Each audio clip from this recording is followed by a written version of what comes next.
We are today going to be talking about the Neville Bonner Award for 2024, and the focus is on how do we write a successful Neville Bonner Award. So before I start, I'd like to give the Acknowledgement of Country. So on behalf of those present, I acknowledge the traditional owners of the land on which we now meet. I actually live in Carnegie, but today I'm actually in the city, and Carnegie is the traditional land of the Wurundjeri people. But wherever we are, I pay my respects to the elders, past, present, and emerging. And my AAUT team, based here at RMIT University, acknowledge the people of the Wurrung and the Boorong language groups of the Eastern Kulin Nations on whose unceded land we conduct our business. I also pay my respect to all Aboriginal and Torres Strait Islander people of Australia, and hope the path towards reconciliation continues to be shared and embraced. So as I mentioned right at the start, I'm joined here today with my team, now managed by Angeline Sims. So welcome back on board, Angeline. Hopefully it's a familiar face for many people that have been part of these awards for many years now. They've been running for quite some time. But for those of you that are new, Angeline has just joined us. She just started last week. And we've got Danielle Patterson here, who's controlling the slides, doing a brilliant job so far, Danielle, so keep up the good work. And she is our awards coordinator. So I'm really excited today. We're going to be spending some time focusing on the Neville Bonner Award, and we're going to be receiving some advice from one of the assessors on how to write a successful Neville Bonner Award, and I'll introduce our presenters in a moment, and also receive advice from one of the past recipients, in fact, the most recent past recipient, which I'll introduce right now. So if we go to the next slide, and their cameras are on. So the first person I'll introduce is Professor Susan Page. She is from Western Sydney University. She has been with us for quite some time in helping us reshape and really refine the Neville Bonner Awards. And so I'm really delighted to welcome Professor Susan Page. She is the Pro Vice-Chancellor Indigenous Education at Western Sydney University, and her research focuses on Aboriginal and Torres Strait Islander people's experiences in higher education. She actually received the award a couple of years ago in 2018. So that's now, 6 years ago now? Yeah, it's been a while. And she, at the time, she was at UTS, I believe. Susan has continued to be actively involved in AAUT. Every year we get her to help us on, making sure we refine the Neville Bonner Award, and she's been a team assessor. So it's going to be great to hear from Susan. She actually helped us shape the assessment rubric, but also now putting that into practice. And she's going to share her insights with us in a moment on how to craft a successful award. I'm also joined here with Associate Professor Kerry Bodle, and she was the recipient of last year's Neville Bonner Award. So Kerry, good to see you, if you can give us a wave. Kerry focuses on empowering Indigenous youth in business, indigenising business education, and using community-led research for Indigenous success. She is the Academic Director Indigenous at Griffith University's Business School, and she's transformed business courses, enhancing learning outcomes for all students. And it's going to be great that Kerry can join us as she'll share her experience with last year's nomination process and offer some practical advice for future nominees.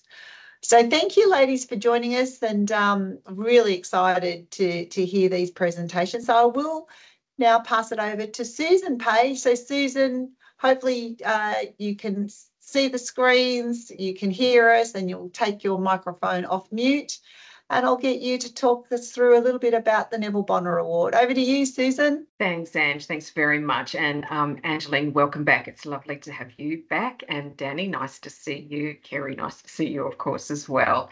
I'm coming to you here from Barramadigal Land in Sydney. I'm at Parramatta South Campus of Western Sydney. I thought I would just give a shout out to the Cubby Cubby people who had some real success with the native title. Yeah, native title claim yesterday was announced. So, I mean, They've always been the traditional custodians, but that has now been recognised by Western law as well as traditional law. So happy, yes, delighted to be here. Always love to be talking to people about learning and teaching. It's partly what I do for my work, but also it's just great to have an opportunity to talk to people about ways to have Indigenous learning and teaching recognised. So, so what I'm going to do today is pretty nuts and bolts stuff. This is the bits and pieces of getting an application written. Got some, warm, fuzzy advice and some practical advice as well as we'll go through some paperwork. So I think we can do the next slide. Thank you, Danny. Okay, so with the Neville Bonner Award, there's both a citation and a Teaching Excellence Award. The citation's relatively new, and I think it's a good thing. It's a good addition. The real difference between these two things on a very pragmatic level is that a citation is a much shorter application than a Teaching Excellence Award. Hold that thought. We'll do a bit more about what the difference is, but yes, that's a really critical difference. A 4-page application plus bits and pieces as opposed to an 8-page application. And so you'll see on the page here that on the yellow block and the green block, there's a Neville Bonner Award for Indigenous Education in both those categories. Okay, so to hold on to that thought that there are 2 categories, because that's going to become a little more important. So these are the categories that you'll be writing to. And here's where that difference between the 2 applications, the citation or the Excellence Award, it becomes clearer. So for a citation, you need to select just one of these dot points. I'm going to go through them in a minute. Or if you're doing a Teaching Excellence Award, you're going to need to write to all 4 of those. So the categories are essentially approaches to teaching that inspire students to learn. So that's about teaching and inspiring students. The second one is about development of curricula that relies on your command of the field. So you might be, a stellar health scientist, and you may be doing teaching and developing really amazing teaching in that area. This is really about your command of the field plus your learning and teaching skill and innovation. The third one is assessment practices. So you might be working on really amazing assessment practices. They can be, around academic integrity, because that's really big at the moment for all of us, around digital solutions, but any kinds of assessment strategy that is innovative or, exciting that you're working on. And then the final one is innovation and leadership that essentially influences others. So this is the kind of where you might do leadership. So you might be publishing in your field, or you might be doing presentations. There's a few other things, and I'll say some about those in a moment in the next slides. But so this is about leadership. So thank you, Danny. So just because I think this is quite tricky when you come to write the application, these things become a bit. Yes, thank you. I can see you nodding, Kerry. So citation, you just need to choose one of these things. So you might be doing stellar curriculum development that is around your field. So you'll write to that one. But if you want a Teaching Excellence Award, you have to be pretty cool in all of those. So that's the difference. So those are the category. And so these are the assessment criteria. So when the assessors like me, or possibly Kerry this year, when other assessors are looking at these applications, these are the kinds of things we'll be looking for. So down your left-hand side, the assessment criteria, impact on student learning. So you'll hear, if you don't hear the word evidence enough this presentation, let me know, but trust me, you will. Evidence and impact, just hang on to those 2 thoughts. So you have to have evidence of your impact on student learning. That's your first criteria. Gain some recognition from your colleagues. So they could be colleagues inside your institution. They could be, in this case, you'll see the yellow highlighted bits. These are this is the work that we've done to indigenize the matrix, I guess, to indigenize the criteria. So it might be that you've been working with community and you've been recognized with a community award, or you might be able to get an elder to write for you, those kinds of things. So, but you need to have gained some recognition for your work. Creativity or innovation. These awards, as you would imagine, are not about business as usual. They're not even really about good teaching, although obviously good teaching is the foundation. These awards are about excellence and innovation and creativity. So you must be able to demonstrate that in some way.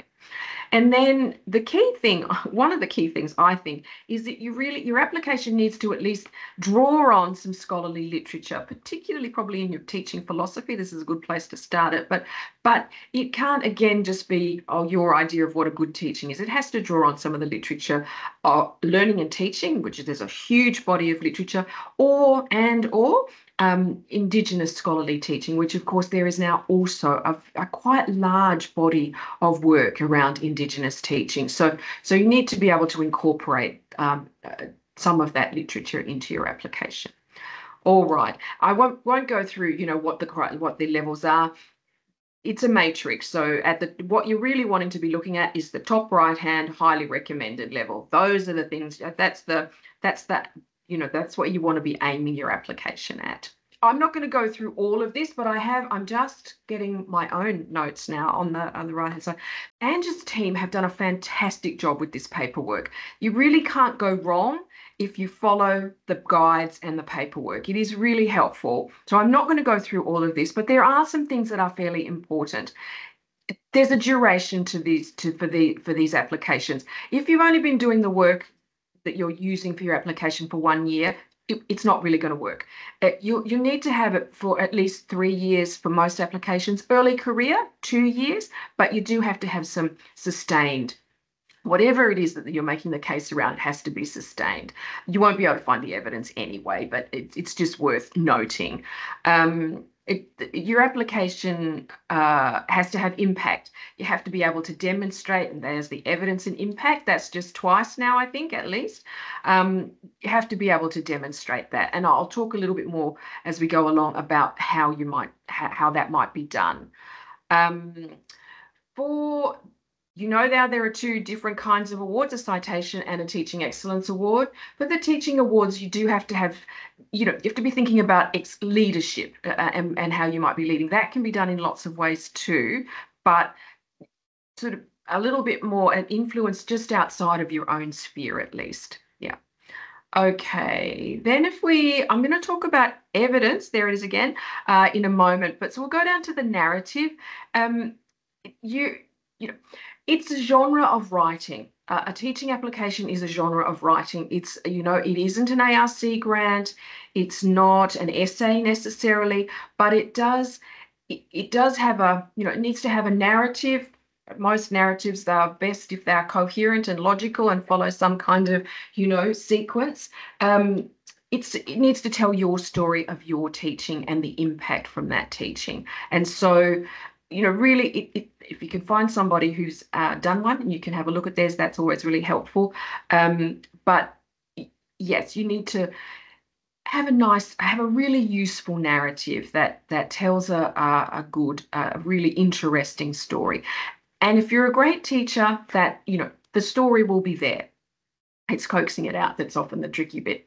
Oh, look, so again, not going to go through all of these, but I think it's useful to talk about your references. You get a certain amount of space, word count if you like, but space in this instance, space to write your learning and teaching story, but you also get 2 referee letters. They're really critical. If you can, word them up a bit early so that you're not getting to them too late in the piece, that's really helpful.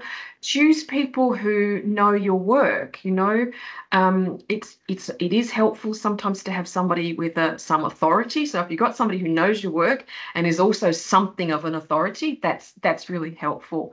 If you're just be thoughtful and make sure it would ideally give them a look at your application when you ask them to, like, you tell them you'll send your application so that they can see what you're making the case on. I've seen some really fantastic referee letters that really, make the applicant shine. Sometimes they, sometimes the referee letter will talk somebody up in a way that shrinking violets don't always find really comfortable. And so that can be really helpful. I've seen others where clearly the writer doesn't know who the person is not that familiar with their work, and it's kind of easy to tell that. So don't choose one of those people. Choose some, if you can, people who do know your work and actually maybe have an enthusiasm for it. It's really helpful. All right, next one. Thanks, Danny.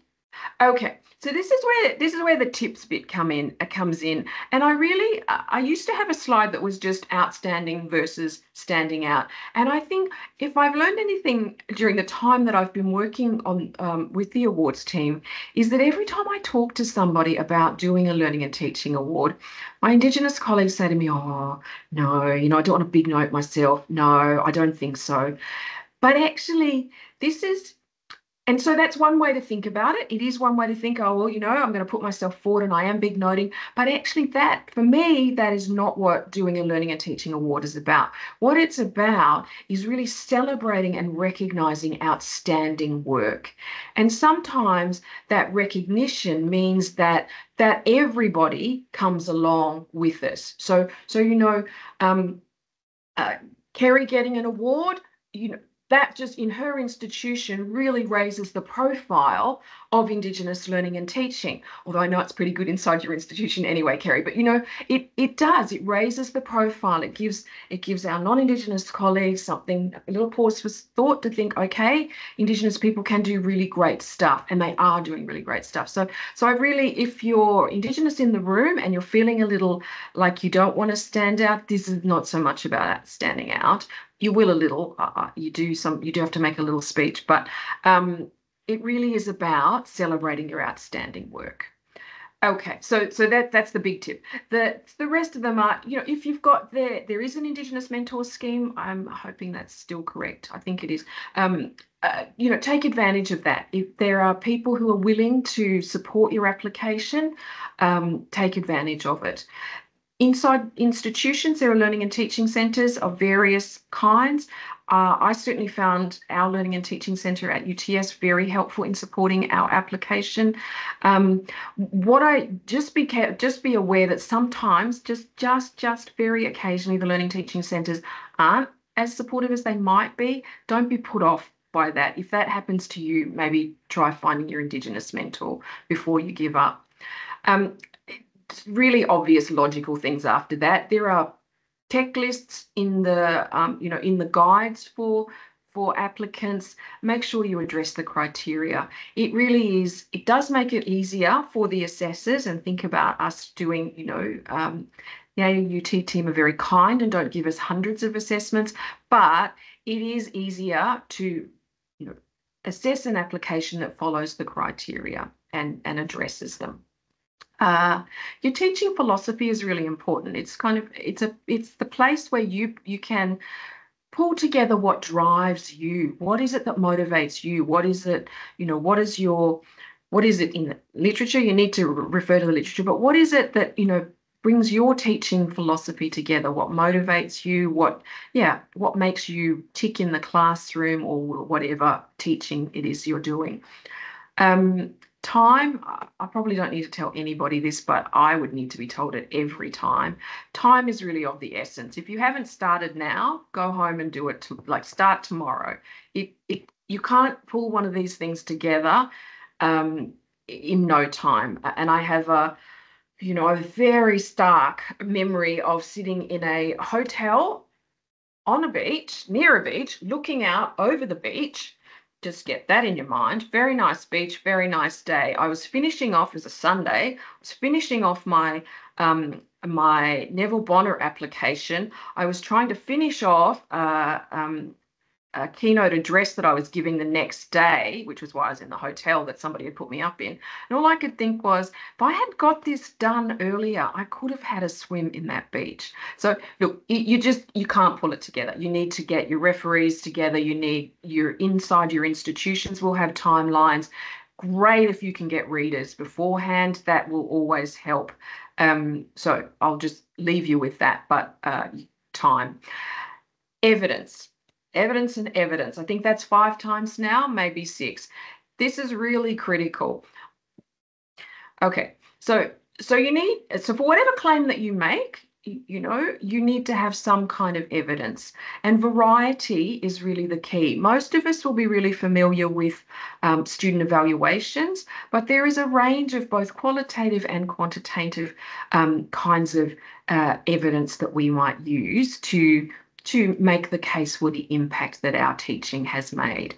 And so it might be student evaluations. That's not a bad place to start, but really they're not the be all and end all. And we probably could have a long conversation, we're not going to, about, really what the value is of individual subject evaluations, particularly when they're a small number. But, so it's a place to start. But you might think about things like you might have done publications, you might be writing about your teaching, somebody might have asked you to do a presentation, about your teaching. You might have spoken about it at the school meetings or, at the university level. I know because I've got an eye for these, to these things in people's future, I often ask my academics who I know are working on Indigenous learning and teaching to present at our university learning and teaching showcase. So it might be those kinds of things.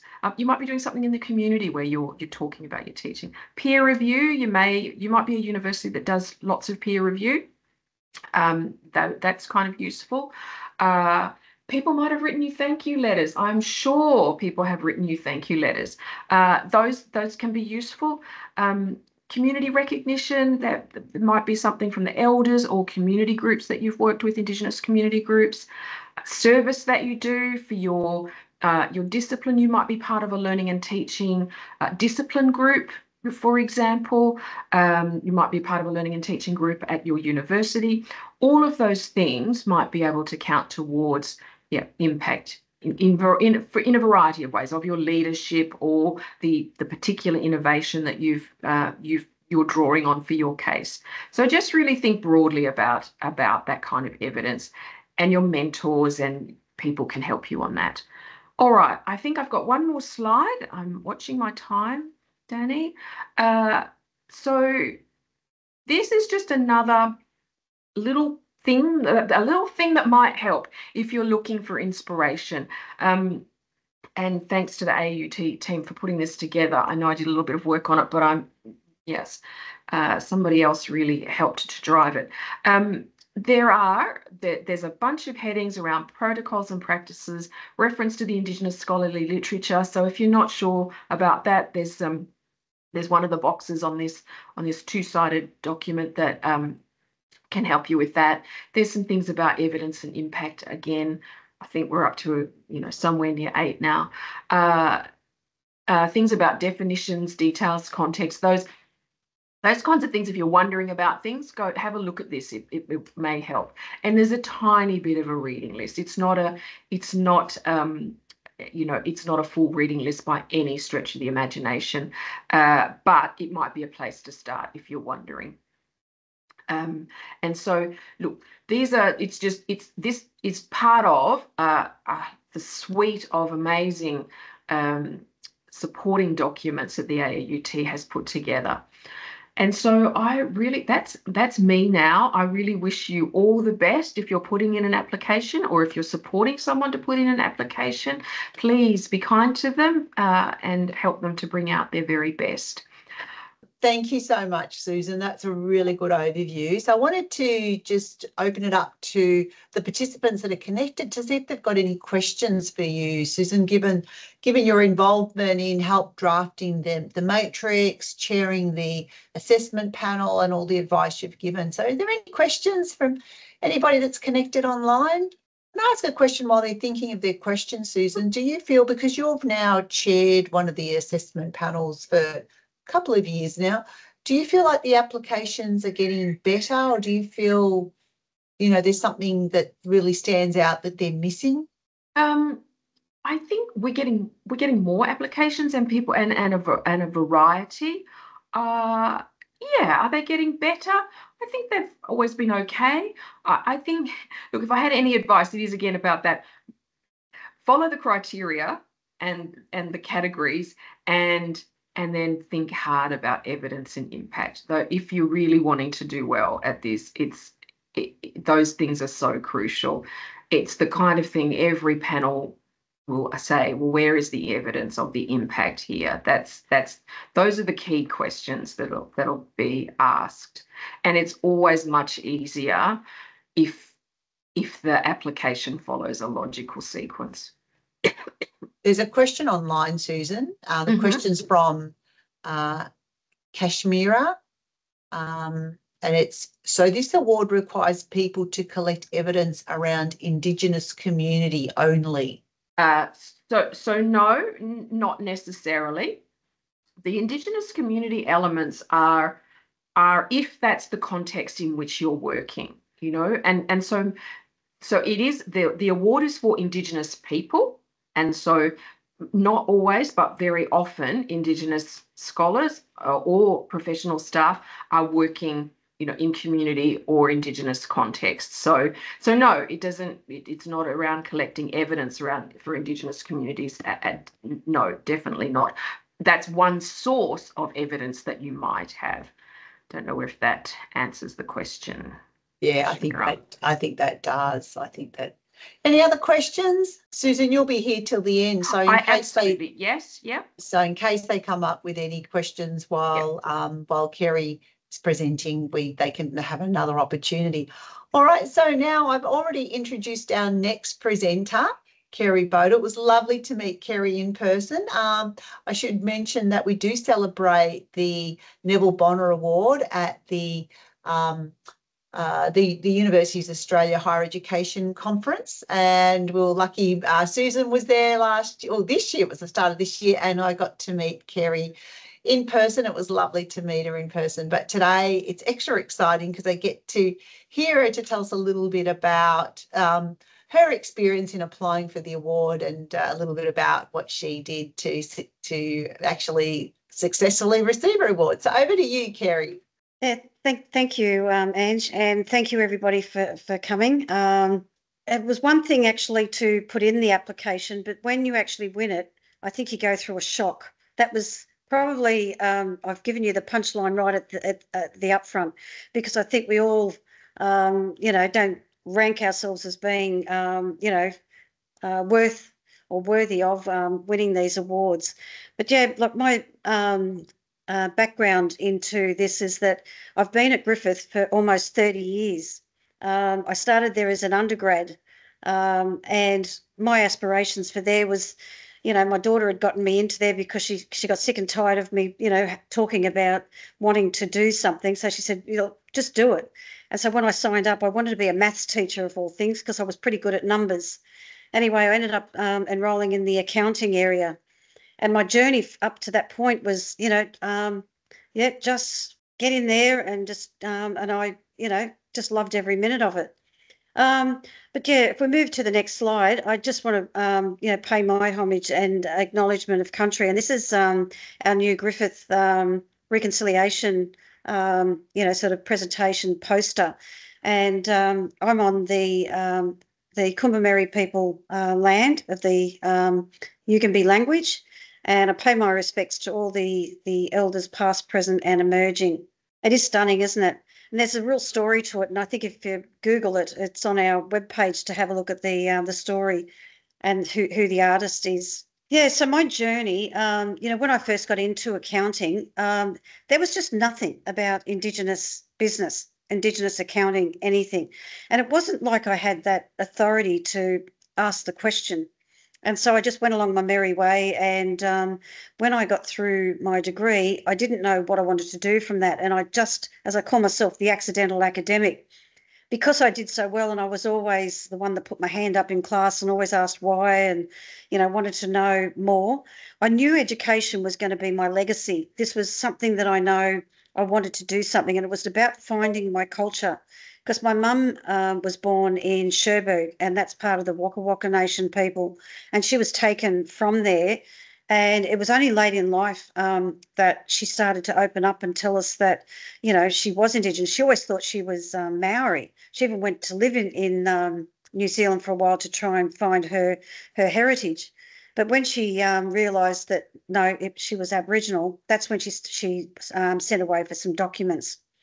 So my history then was to go through and do a PhD, which I was always advised, do a topic that is mainstream, you know, otherwise it won't, you know, get out into the stratosphere of publications and assessors, and I really wanted to do something on an Indigenous topic, but I bit the bullet, and it took me 8 years to finish my PhD, because again, it's like when you're not really connected to the theme or the topic or your passion, it does become, you know, part of a chore. But as soon as I finished, I developed this Indigenous business course, and that's when my journey started for this Indigenous education. So when I reflect back, I had these amazing champions behind me, and one in particular was the Dean Learning and Teaching. And she didn't identify as Indigenous, but she was, and she gave me the story to her personal background, which I won't go into. But she said to me, Kerry, she said, we're really looking for a Griffith experience, and it was an online. Would I have a go at writing and developing and creating an Indigenous business course? Well, I went away, and 2 years later, because I'm a bit of a procrastinator and you know, had to be perfect, but I got through that, developed the course, but at the same time, I thought, wow, you know, I've got to publish too. I've been away for 2 years trying to develop this course. I decided to actually create surveys, and I published from that particular iteration of the course. And over a number of years, it went from 25 enrolments to up to 170. And this was worldwide, I mean, because it was an online. So I was having different, you know, students enrolling from, you know, everywhere. Anyway, the next progression was, well, what next? And I thought, well, why don't, oh, no, actually, I had another champion who actually said, we're going to redesign our whole Bachelor of Business program. And would you come in and lead the theme of First Peoples, because we want to embed Indigenous content through our foundation courses? And so that's where I sort of dedicated the next couple of years in building up the, you know, the content within our Indigenous education space. So when I got nominated to be for the Neville Bonner Award, my first thing in preparing for the application was really, really challenging, because like I thought, you know, where do I start? Which category do I pick? You know, do I just want to go for a citation? You know, it's like jump into the deep end. And that's pretty much where because I knew that it was from 2013, 14, nearly 10 years of building up to that, which is a long time. How do I get all that into an application? Do I just go for a citation first? And I think I went for one in accounting back in 2015. This one, I thought I've done so much that I wanted to make sure that I gave it the best shot. So I thought, okay, dive in and see how we go. So I started off, and honestly, it's over the years, you develop your philosophy and your pedagogy when you start applying for, you know, your promotions, when you start, you know, applying for little, you know, sort of things to promote onto your expert pages in your LinkedIn. So that sort of grows with you. So it was not such a hard case in putting it into context for this. It was how then I was going to weave it into the narrative of addressing the criteria. And that's where I started. So it sounds a bit, I can be a little bit unstructured, but I start with the structure and I just put in the pieces that I know I've got. And I found that was really, it made me at least sleep at night, because I knew that I was putting in stuff that, you know, was the narrative around what I thought the criteria was. And one of the little tricks I did was that I actually used the words out of the criteria. but rephrasing them.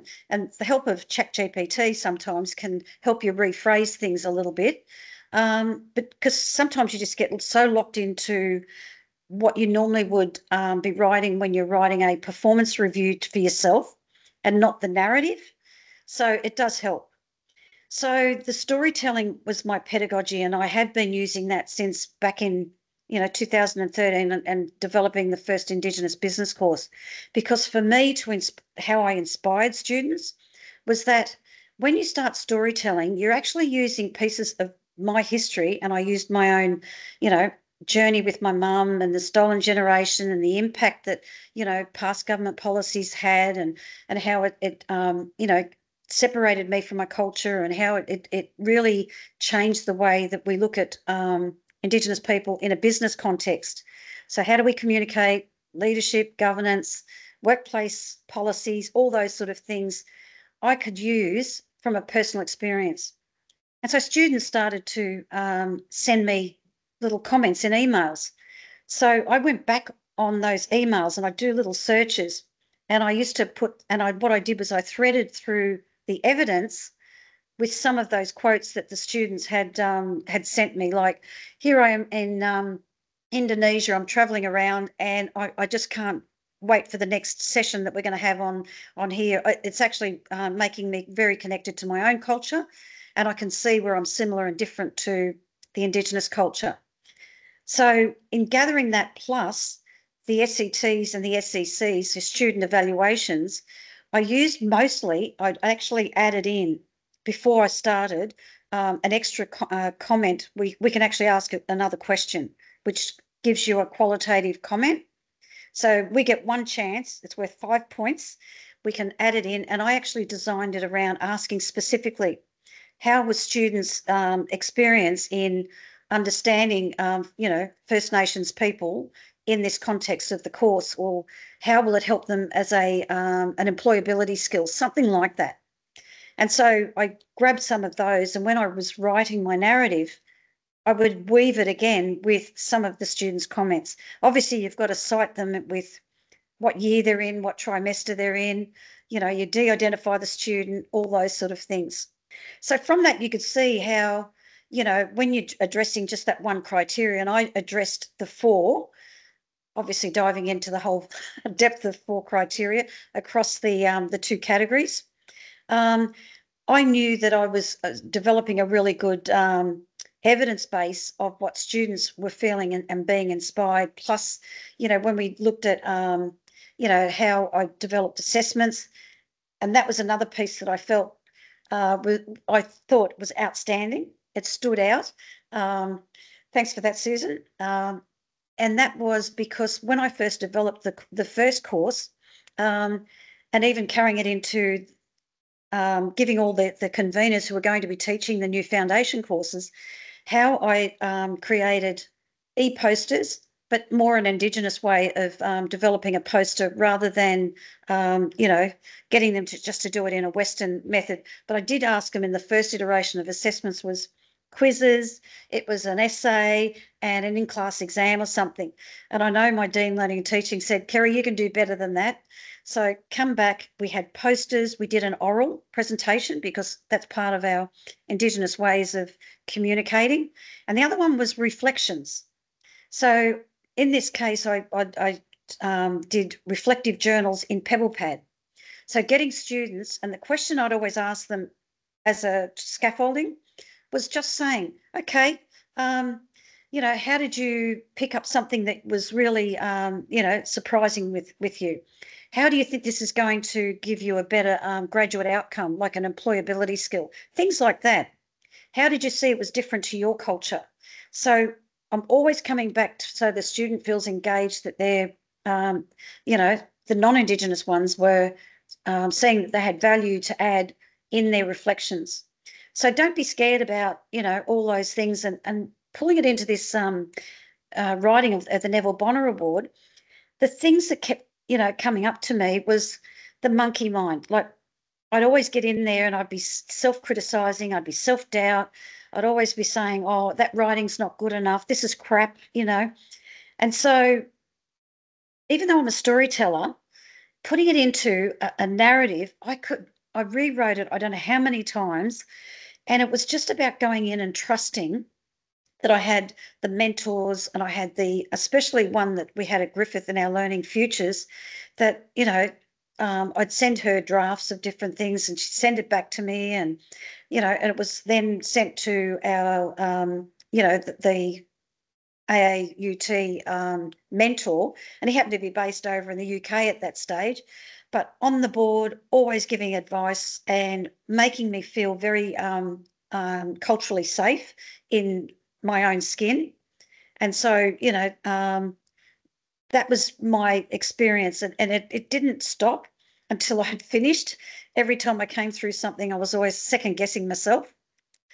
So what I did, and what I advise for, the future nominees, is always, if you think that you're not good enough, go to the methods and things that you find are the ways to give yourself space. I learned this while I was doing my PhD, because there's that many times I was going to give up and never did. But in the end, when I got out of it, I went to yoga, and I do restorative yoga. And I love listening to Aboriginal music. There's a meditation thing on Spotify, and they give you some beautiful integrated with the didgeridoo. There's some little drums and things like that, things that can get you out of your own head and say to yourself, you can do this. The other thing is, and I go back to Susan's, sort of point on the matrix. It is so important to, every time you go to start, go to that matrix, make sure that, okay, this is the one that I'm on. How do I look at the criteria? Is it, sort of thread through each of the themes that I'm trying to collect and prove and provide evidence on? Have I got the evidence in there? So with that, the whole thing is using those that are beneficial to the nominees. It doesn't matter what time of day or whatever it is, that you can always drop an email to your mentors, to your in-house assistants. You have so many times that you can meet your external mentor, and honestly, they will go to the ends to make sure that they give you edits, they give you all this advice. I couldn't have done it without them. And as I put down there, they were lifesavers. And the thing is too, is relying on your colleagues, because I found, even though I had my mentors, I still had some other champions, and being community, I also had my referees that, all came in, and we did a video, which when I submitted, I submitted it through a website. And that was amazing to see that come together, because all my evidence I backed up with the documents that came into the LinkedIn. And I think my presentation at the awards had the link to the award, where you can see it, and you can click on. I did a video. It was my traditional owner, elder, that gave like a testimonial. My nominator, the one that nominated me, gave me a testimonial. I had a student that I had been mentoring. So things like that as evidence provided into the videos, plus other things that I've done, like teaching presentations that were videoed. They could be put up there. Things that I've won awards for, and they were put in there too. So collecting the information, and even what I did was I searched through my emails to people that I'd worked with in other universities on the other Indigenous education that had invited me because they heard about what I was doing. I emailed them. I said, can you just send me a little, summary of the impact I had when I went down there? So altogether, that's, sort of ideas of how I applied what Susan's saying about evidence and impact. So you can see how it's like a domino effect. You do something, how it's created, and then it just spreads out, and it creates this amazing accolade of people wanting to say thank you, and, how you've helped them, and how it's, almost exploded like a tsunami. In now we've got an Indigenised business program right across there. Even our MBA has now got Indigenised content. And the last slide, I think. Questions? Thank you so much, Kerry. I wonder if you just take a couple of seconds of, receiving this award, because you received it at the start of this year. Has it had any impact on your sort of career trajectory or what you're thinking of what your next steps might be? Funny you say that, because it's amazing that I went to the Queensland presentations and provided a keynote for them, and that was amazing. And it was their DVC Education who's invited me for their major learning and teaching day to come in, and I'll obviously provide something different, but just there. I think what else I've got, I've been nominated for the Accounting Academic of the Year, which I fly down to Sydney on Thursday. I'm a finalist. So we find out who's the winner on Thursday night. So all the education part of it, irregardless, it's not specific to accounting, but it's given the fact that I'm a fellow CPA as well. I do a lot of work in reconciliation, action plans and advisory for the CPA. And I'm applying for my next step up as a professor. Oh, fantastic. That's so good. I'm so happy to hear that. I think, a lot of universities are looking how to sort of indigenize the curriculum and add those Indigenous perspectives. And, it'd be great to hear from someone, and I'm sure that, you'll be getting a lot of invitations from universities seeking how you went about that process too, to lead to the award. But thank you so much for sharing your insights. I'm handing it over to the 19 people that are on the call, if they've got any questions for you, or if there's anything there that they're concerned about. And I do want to mention that, and perhaps Danny can add it in the link, that on the Universities Australia website, under the 2024 Teaching Awards, there is a video of the 3 winners. One is the recipient of the Neville Bonner 2023 award, which was Kerry. Her video is up on the Universities Australia website, along with the Career Achievement Award and the recipient of the Australian University of the Teacher of the Year Award as well. So if you want to watch those videos, they are there available for you to watch. So any questions for Kerry?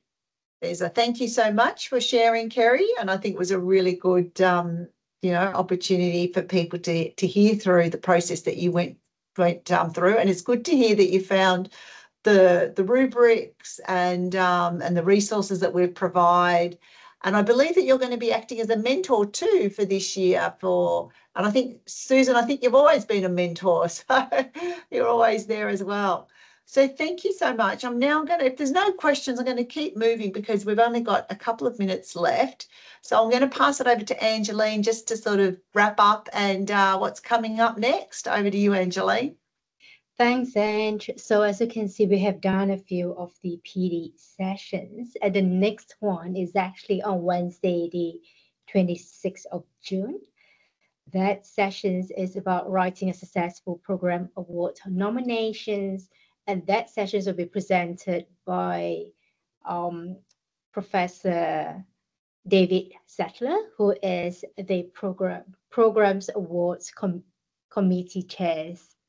So stay tuned.